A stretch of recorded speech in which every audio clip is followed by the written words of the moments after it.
La Comisión de Sistemas de Justicia de la Convención Constitucional aprobó en general una iniciativa que plantea acortar el periodo de ejercicio de los jueces. Esta propuesta recibió críticas por parte de la Corte Suprema. Vamos a conversar de este tema. Para eso estamos con el convencional independiente Cristian Viera. Gracias por conversar con nosotros. Buenos días, Cristian. Buenos días, Sebastián. Gracias por el contacto. Cristian, bueno, esto ha generado una controversia, una disputa también entre algunos convencionales con el Poder Judicial constituido, pero me gustaría primero que partiéramos definiendo en qué consiste esta propuesta y si es que usted está de acuerdo con ella o no.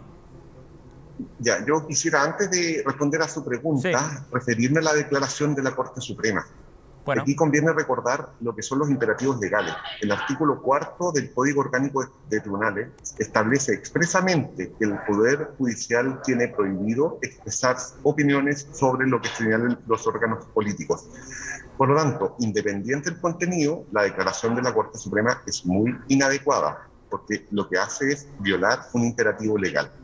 Dicho eso, es necesario precisar... Un segundo, sí. ¿Cabe dentro de esa prohibición referirse al trabajo de la Convención? Se lo pregunto porque es una instancia transitoria, una instancia que está haciendo una propuesta de una nueva Carta Magna, pero no, algunos no lo entienden derechamente como otro poder del Estado. Ya, mire, cuando estamos hablando de las leyes, la regla en materia de ley es que cuando se trate de algún proyecto de ley que dice relación con los órganos jurisdiccionales, los órganos legislativos deben consultar a la Corte Suprema, quien responderá por vía oficio. Ahí hay una regla, o sea, hay un proyecto de ley que afecta a los tribunales, es necesario oír a la Corte Suprema. Hay una regla que lo autoriza. Nosotros no tenemos esa regla. Hemos sido deferentes con la Corte Suprema, invitamos al presidente de la Corte Suprema a la Comisión, hemos invitado a organizaciones gremiales del Poder Judicial, hemos escuchado sus opiniones. Sin embargo, esa performance del día de ayer con una ministra desde el Pleno hablando a nombre del órgano jurisdiccional, a mí me parece en lo personal inadecuado. Otra cosa es la opinión que pueda tener en lo personal sobre el contenido de aquello. Pero tengo la impresión que por imperativo legal no les corresponde. Entonces, la Corte Suprema o el Poder Judicial, digamos, ¿no podría referirse al trabajo y a las propuestas que está desarrollando la Convención? Exactamente, y no solamente por eso, porque imagínese, Sebastián, en estos momentos el único mecanismo de reclamación respecto de las actuaciones de la Convención Constitucional es la acción de reclamación sobre procedimientos nuestros, que lo ve precisamente la Corte Suprema. O sea, con opiniones de este tipo, lo que puede restarse es la imparcialidad del más importante órgano del Estado.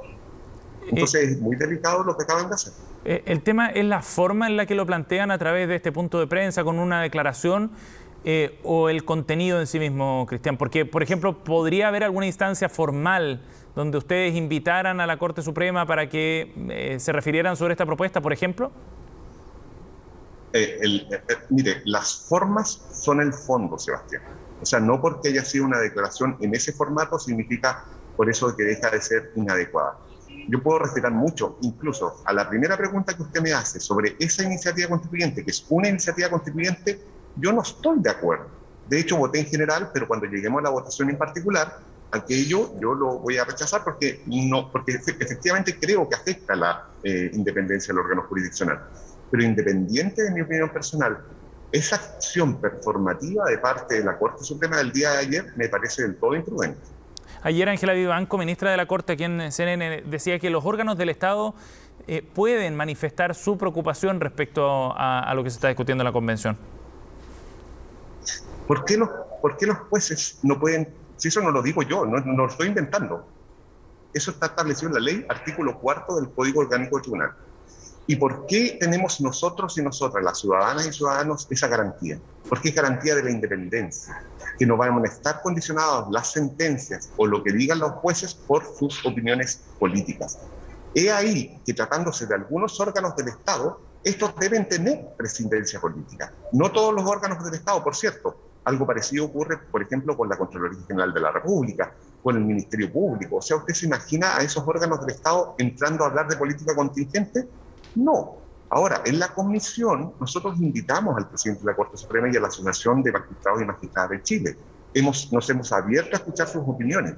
Lo que estoy diciendo es que en este caso, lo que ellos hicieron ayer, esa acción performativa, me parece del todo inadecuada. Ajá. Otra cosa es la razonabilidad de la iniciativa que estamos conversando. Sí, y vamos a ir al tiro a ese punto, pero se nos alarga esta parte porque es bien interesante también pensando en lo que han manifestado los convencionales, otros convencionales, digamos, además de usted, Cristian. Pero el mismo documento y la declaración de la Corte Suprema señala que con un espíritu de colaboración con la importante tarea que está desarrollando en beneficio del país, se manifiestan sobre este punto. Básicamente lo que quiero ver es si es que es compatible la autonomía que tenga la Convención con declaraciones de esta naturaleza. Porque usted dice, no puede intervenir en política contingente. Se imagina si la Contraloría hiciera lo mismo, de acuerdo. Pero ¿esto es política contingente realmente cuando se está discutiendo la futura Constitución y en este caso específico la forma que adoptaría el sistema judicial?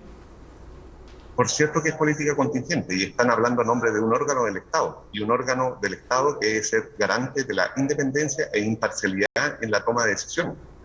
Entonces, ¿cómo podrían hablar? Si esta iniciativa es muy polémica, yo lo sé, y es muy discutible y es criticable.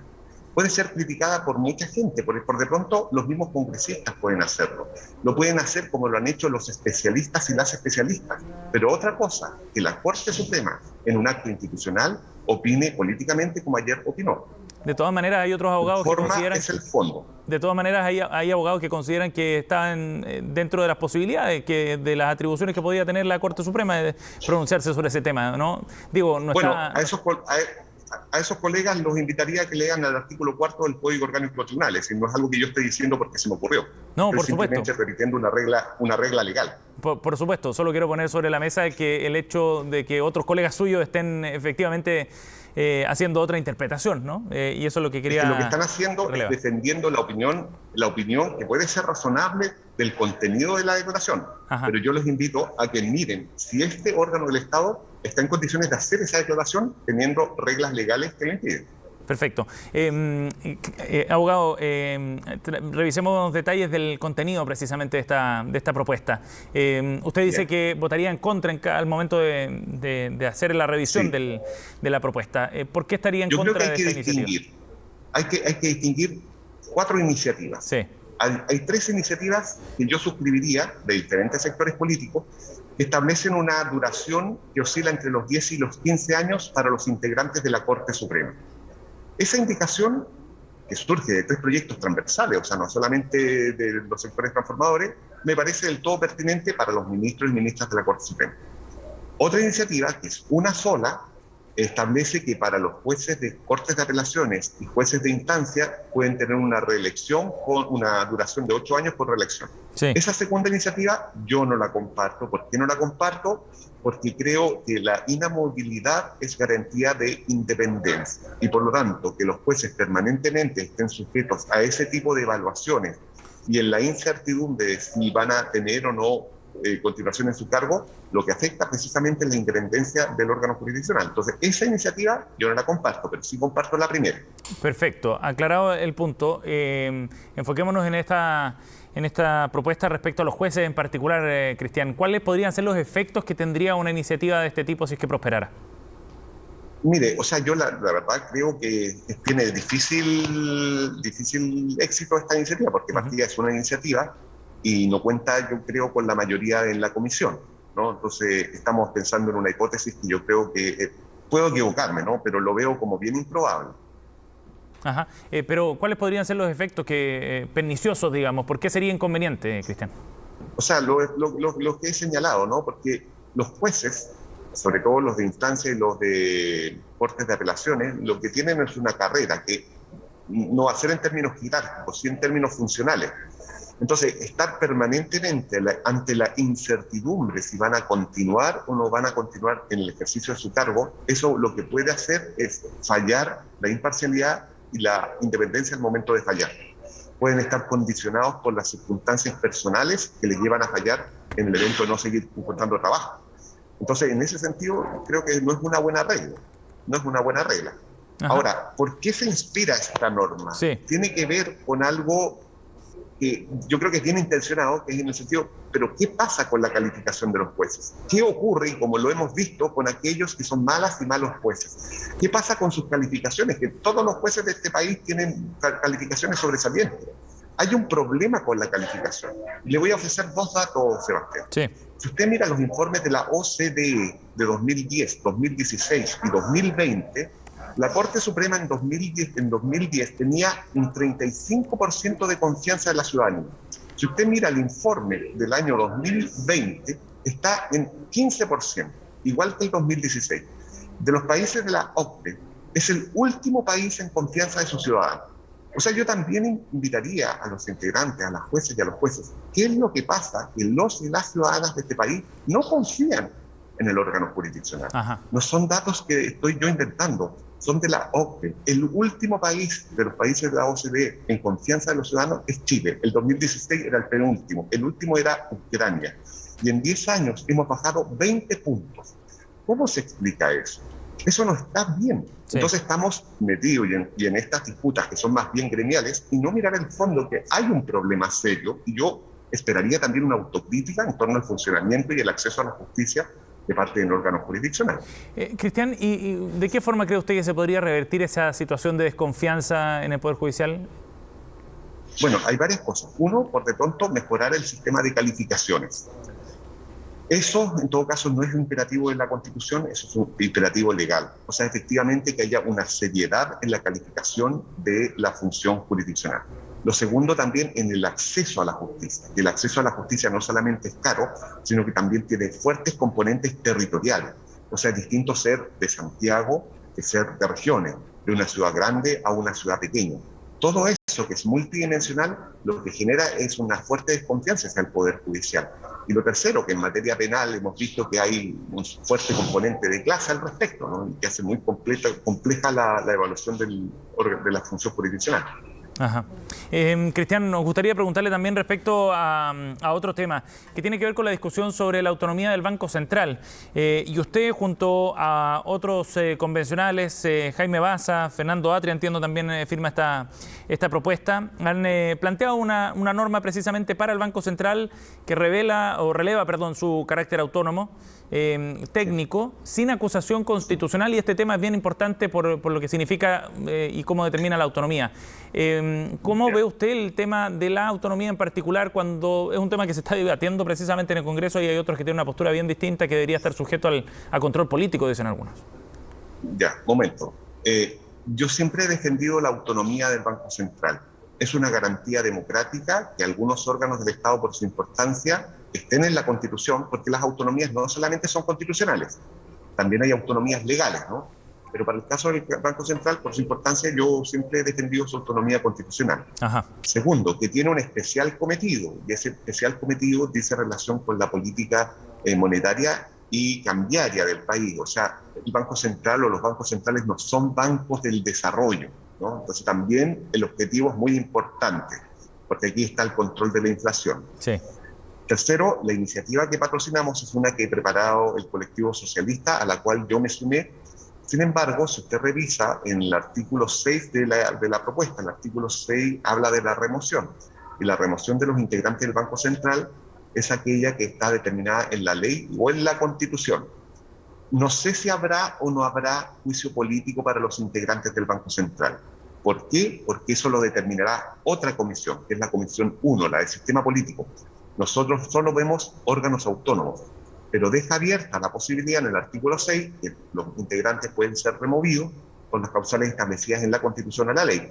Será la otra comisión la que elaborará cuáles serán las causales constitucionales de remoción de sus integrantes. Ajá. ¿Puede ser el juicio político? Puede ser, eso no lo sé, pero no es competencia nuestra. ¿Y eso marca una diferencia con lo que existe hoy día sobre la regulación del Banco Central?